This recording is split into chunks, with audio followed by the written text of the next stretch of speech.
Halo, selamat pagi, Youth GPP Sejahtera yang dikasih Tuhan. Sebelum kita mulai ibadah kita mau siapin dulu hati kita. Kita mau angkat satu buah pujian, judulnya Kau Tetap Allah.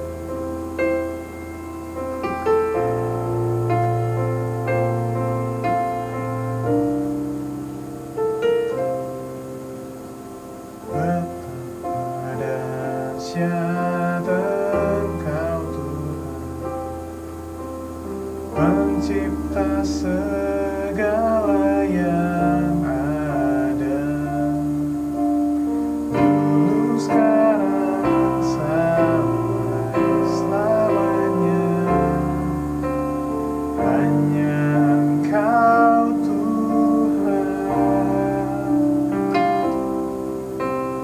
tak terselami pikiran, tak terukur panjang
Oke,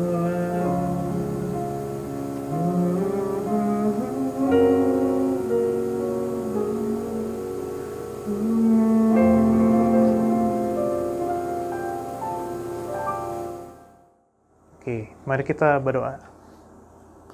Tuhan, terima kasih kalau kami boleh beribadah Tuhan hari ini. Kami boleh memuji dan menyembah-Mu Tuhan. Itu semua kami kembalikan karena kemuliaan dan kebesaran nama-Mu Tuhan. Sebentar kami mau mendengarkan sebagian dari firman-Mu. Berkati hamba-Mu Tuhan, supaya apa yang hamba-Mu sampaikan adalah isi hati-Mu Tuhan. Terima kasih Tuhan. Hanya di dalam nama Tuhan Yesus kami telah berdoa. Amin.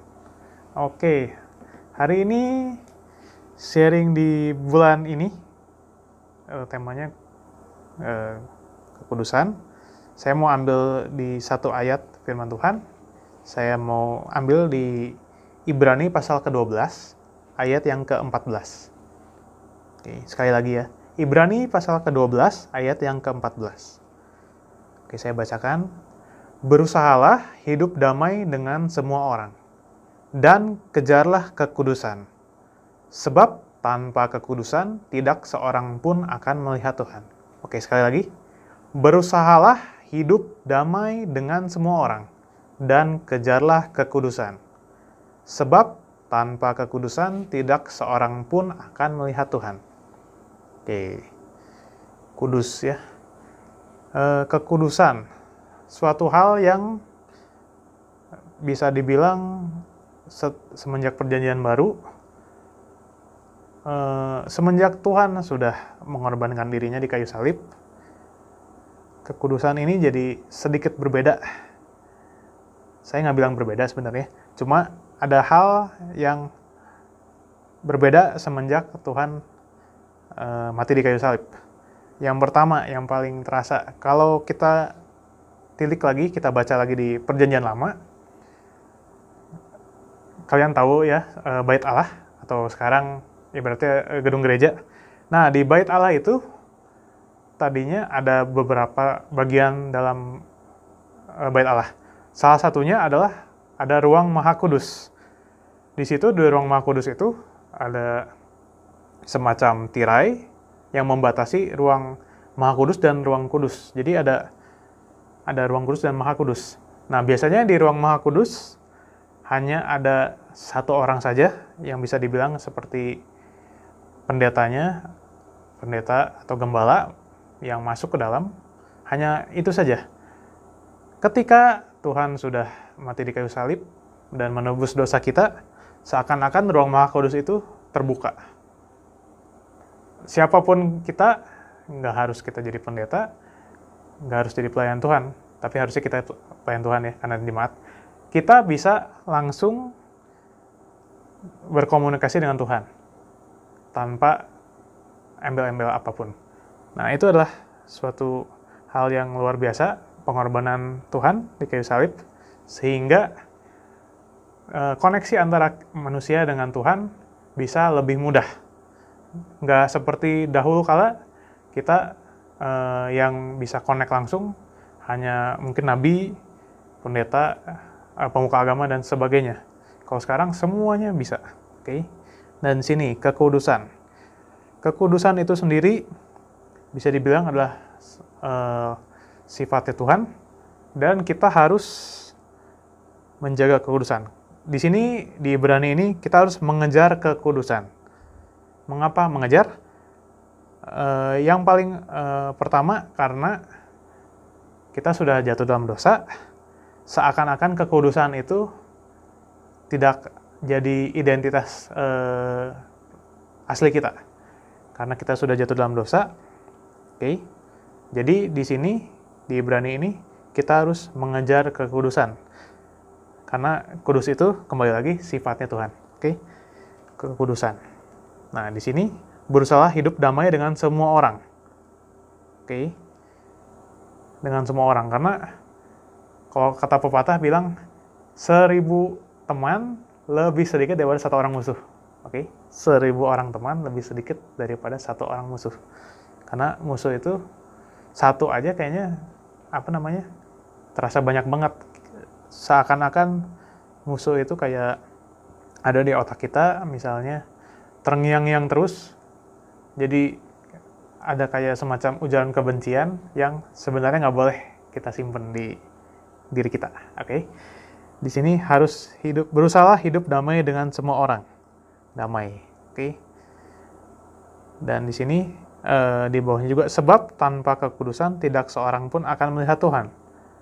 Nah, kalau kita ingat lagi di Perjanjian Lama, seperti kalian tahu ya, kalian harusnya udah masih hafal ya sama Musa. Nabi Musa ketika bangsa Israel keluar dari tanah Mesir, Tuhan salah satu cara menampakkan dirinya dengan dari ini ya, semak terbakar, semak belukar yang terbakar. Kenapa saat itu Tuhan menampakkan dirinya dengan cara yang lain? Karena salah satunya, ya, mungkin sebabnya ini, sebab tanpa kekudusan tidak seorang pun akan melihat Tuhan. Bayangin kalau Tuhan menampakkan dirinya tanpa media apapun, rasanya kita tidak bisa melihat Tuhan. Salah satu contohnya mungkin ada juga di Perjanjian Baru, ketika Rasul Paulus sebelum bertobat, dia dia mengalami kebutaan dulu sebelum mengenal Tuhan. Karena Tuhan menampakkan dirinya, langsung seketika itu juga Paulus buta.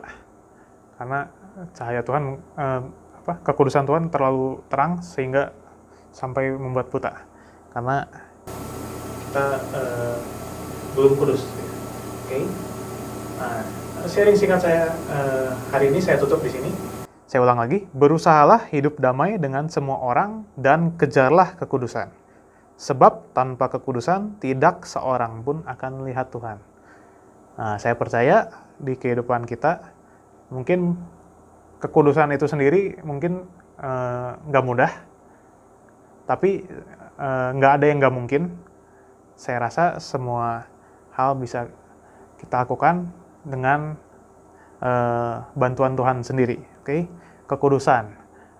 Misalnya kalau di kita di youth, mungkin sudah ada yang mulai berpacaran, coba jaga kekudusan hubungan kalian bersama pasangan kalian, kudus. Jadi misalnya nggak seperti yang di luar sana, pacarannya nggak benar.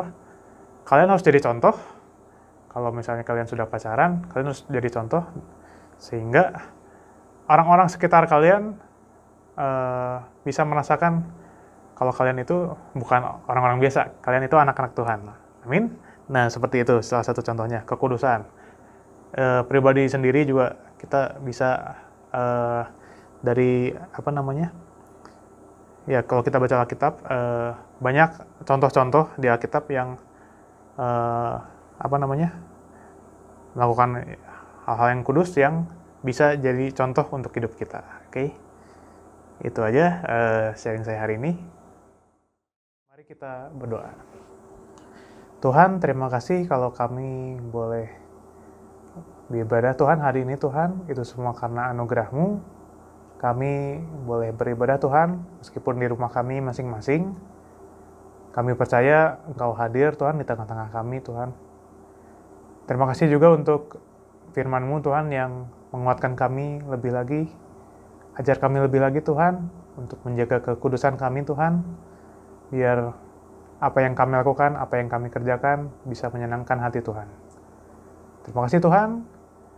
Kami selesai Tuhan ibadah hari ini Tuhan. Pimpin kami di aktivitas kami ke depannya Tuhan, hanya di dalam naungan kasih-Mu Tuhan. Hanya dalam nama Tuhan Yesus kami telah berdoa dan mengucap syukur. Amin. Oke, happy Sunday, Youth GPP Sejahtera. God bless you.